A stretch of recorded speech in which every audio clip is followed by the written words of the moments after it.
Good day, everyone. This is lesson 2, day 2 of quarter 4. The lesson title is Defending a Stand on an Issue and Writing a Position Paper. In continuation of lesson 1, which we have expressed already our objectives, this will be the end part of which you will be expected to write a position paper now.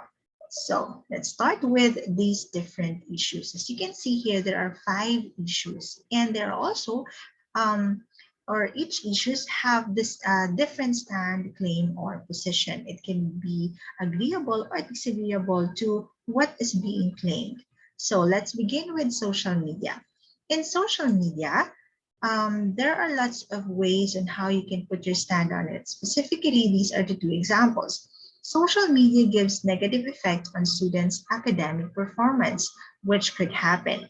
However, it can also happen wherein social media is helpful to students, wherein as of today, social media is actually used to explore lots of things, get lots of ideas or other references. But of course, we have to make sure that all these claims are true.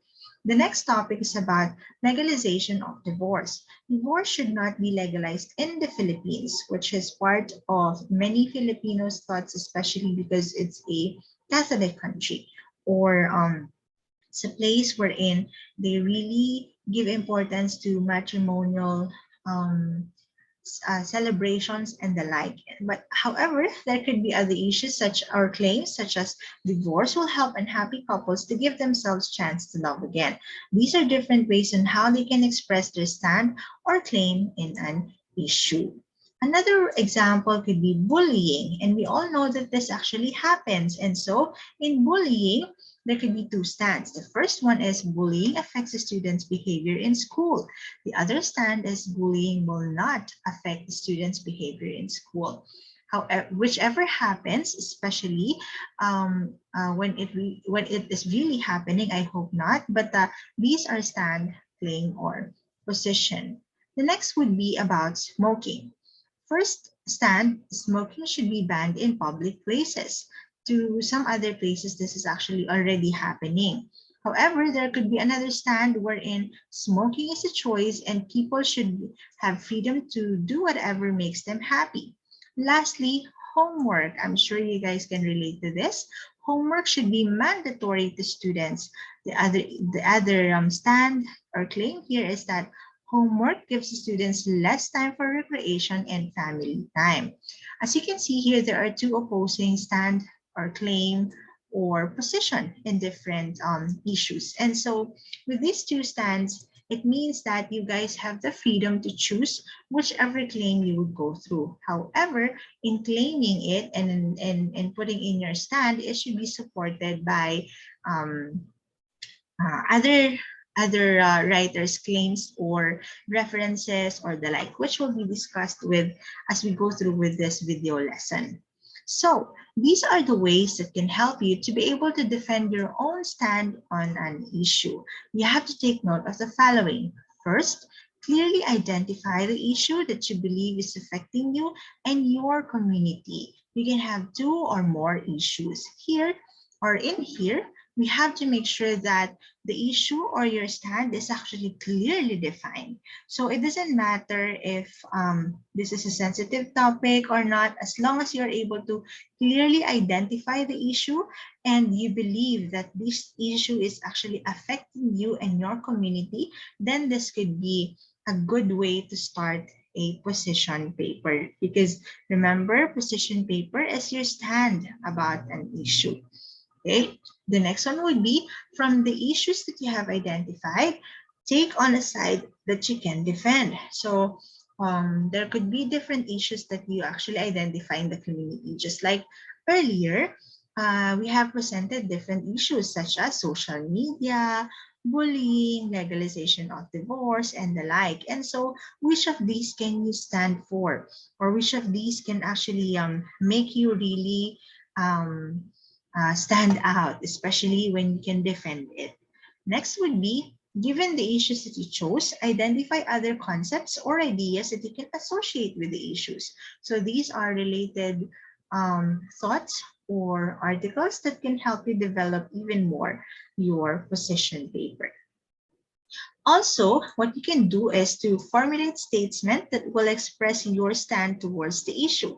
After formulating these statements, you'll be able to really come up with a good write-up. So these statements may convey the message that the issues are having, such as negative effects on people and the community, especially when the issue affects the community. That gives you a really good appeal on a position paper. You also have to gather factual evidences to support the arguments regarding the issue. Since this is a problem in the community and you can observe this, or yeah, this is very obvious, then that could be one factual evidence. But of course, it should be a written report of what is really happening to make sure that these evidences are factual.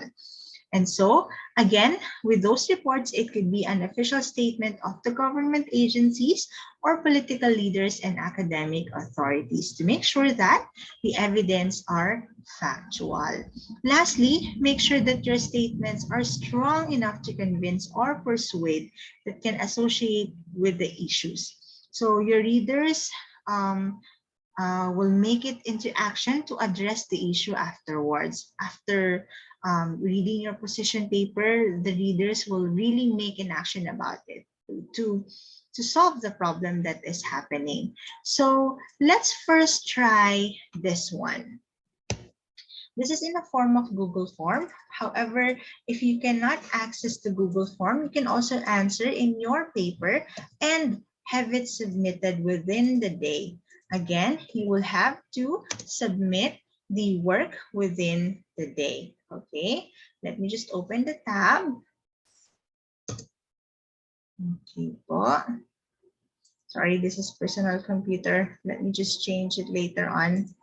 Oh, the Google seems to be now. Oh, there you go. Okay, so the activity one for lesson two should be to read the position paper titled "Should Homework Be Mandatory?" and then answer the questions below.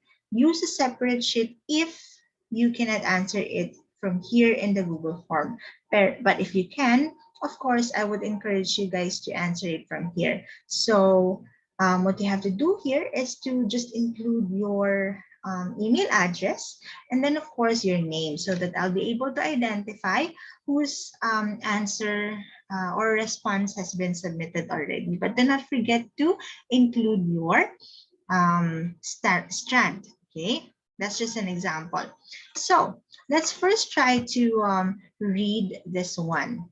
I believe that some of you guys are familiar with this write-up because last time that I intended an activity for I mean, it's a write-up before, and then some actually submitted this one. Anyway, let's try to read it.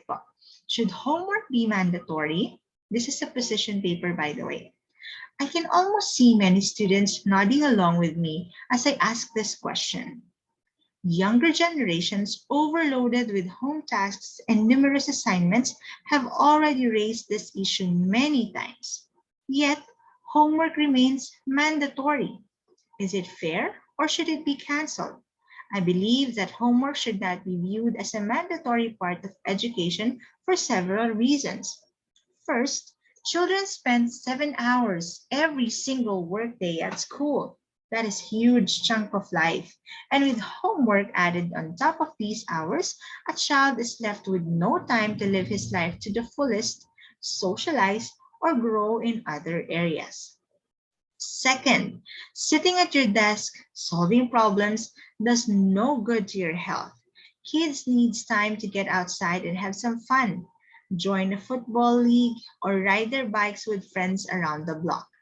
Otherwise, children will be very smart but surprisingly weak physically. Another argument against this position is that homework is not always the best way to obtain knowledge quality-wise. Students tend to ask their parents or siblings for help whenever facing difficulties. Busy parents are not always willing to spend extra time explaining school material to their little one to solve the problems themselves, aiming to have more time for family, not lessons. As a result, the child would have to he will have to have his homework done. But that's really not his work. So the whole idea of dedicating time to self-education is lost here. Finally, knowing that after classes you would still have to work at home makes a kid less concentrated at school. This results in short attention spans and difficulty to concentrate on something for too long. All in all, homework should rather be an option. Students, understanding that they are left behind at some subjects, will take their time to go over the material at home. However, in other cases, they should have time after school for other activities. The source is from this link here, chiefessays.net, a position essay examples to help you grasp the idea. After reading the selection, you will have to answer sets of questions. I'll be displaying the reading material again so that you can pause from here, read it um, individually if you can have that one, or like you can read it by yourself silently, after which or after pausing and playing, you guys will be moved to the questions. Okay, so there you go. Now the questions are here. What is the position paper about? Next question. What is or are the claims of the writer? Next is, if you were the writer, what will be your stand? And you will have to defend your answers. You only have 3 questions, and each question is given a point of 5. Okay. So again, if you cannot answer directly here in Google form, what you have to do is to write your answers down and then have your paper submitted within the day, as this video is actually played right on schedule. Okay, so that's for the first activity. There you go. You can pause the video so that you can get the questions. Now, after pausing, of course, we'll have to move on with our lesson. Let's try to summarize all the things that we have talked about writing a position paper, okay? Now, the first thing that we have to consider is the issue or topic that is truly controversial at present and that it is worth discussing. This is very important because if an issue or topic is not controversial, then people will not be interested. um, if we have to go back to the word homework, that is very interesting, right? Because not all students appreciate having homeworks at all. Like after, just like the writer that I mentioned, that was mentioned about homework, that it is not practical for students to actually work on homeworks. Although as of now, I believe that the Department of Education has not, have not included assignments as a mandatory activity. However, if needed, then students are asked to do so. So if the issues or topics are very controversial, then it is a good or a good thing to write about in the position paper. Second thing is about knowing where you stand on a particular issue is essential in writing a position paper. This is where you are going to express your agreement, wherein if you'd agree with the idea or disagree with the idea of the topic. And lastly, base your stand on what you can prove on your evidence. That would mean that even though this is your stand, you also have to prove and gather evidences to make sure that your stand counts. Okay, so those are the things that we have to consider in writing a position paper. Now for this lesson 1 and 2, your performance task is actually writing a position paper. Now choose from the topics here: poverty, legalization of marijuana, dating or PDA among students in school, public display of affection, that's PDA. It could also be about abortion and school uniform. Again, these are the topics that you will have to choose from: poverty, legalization of marijuana, dating or PDA among students in school. PDA is public display of affection. Next would be abortion, and then school uniform. So as of now, I believe that as you guys are excited wearing your school uniforms. It's been years since you were not able to wear your school uniforms, and so this is just a topic. Okay, so very timely because right now while you're doing face to face, you guys will have to really think of ways and how to make use of your uniform. So there has been lots of event that has happened in our school that made you not wear your uniform. However, this could be a good topic for you guys. However, there are other issues as such as poverty, legalization of marijuana, dating or PDA among students in school, and then abortion. After writing the position paper, you will have to record or video while you are reading your position paper. This is for a performance task that we can have as an evidence for you guys if this was your write-up. And so you will then have to record yourself reading your position paper to be able to submit this performance task for lesson 1 and 2 about writing a position paper and defending your position paper. So this is the rubric score. It came from canvas.santarosa.edu courses. These are pages grading rubric for position paper. So let's discuss the rubric for this PETA or this performance task. Supporting arguments is equivalent to 15 points. To get a 15 points, minimum of 3 clear supporting arguments with attribution to specific political perspectives and strong examples described in sufficient detail to be compelling. That is for you to get at least 15 points. These arguments or supporting arguments will help you develop your idea better because they have been published or they have been available in the public, and so people have been able to read this. So to support your argument for the PETA or the write-up of your position paper, you will have to have a strong examples being described in sufficient detail, okay, to get that 15 points. For introductory paragraph, clear thesis statement and clear description of policy issues under review.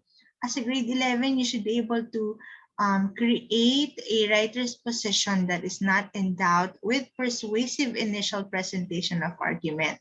Paragraph leads to natural discussions of supporting arguments, wherein there should be a continuity in the paragraphs that you are writing, not like this is your first idea and then the second idea will be different and the third will be another set of idea, and so there is no more congruency in the paragraph. And so with the introductory paragraph, you'd be given 10 points if you have stated your thesis or your ideas clearly. For supporting arguments, there should be at least 15 points, a minimum of 3 clear supporting arguments. Oh, that was given already. I'm sorry for that one. I think my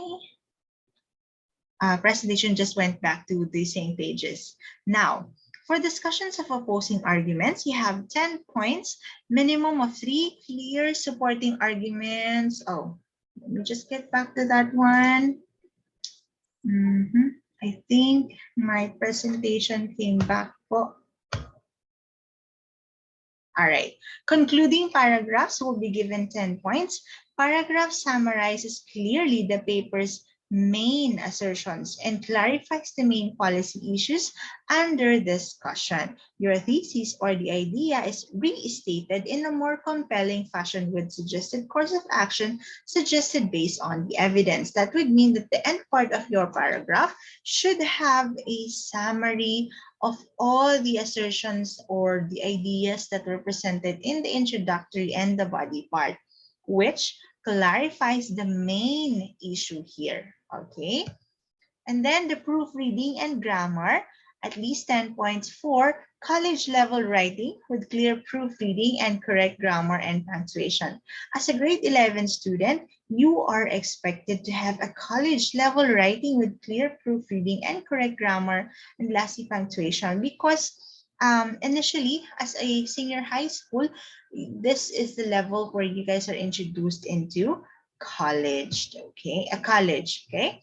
Now for your sources or source of citation, you'll be given 30 points. This is because this is taught in practical research and sources and quotes are used skillfully with consistently correct and appropriate citation style.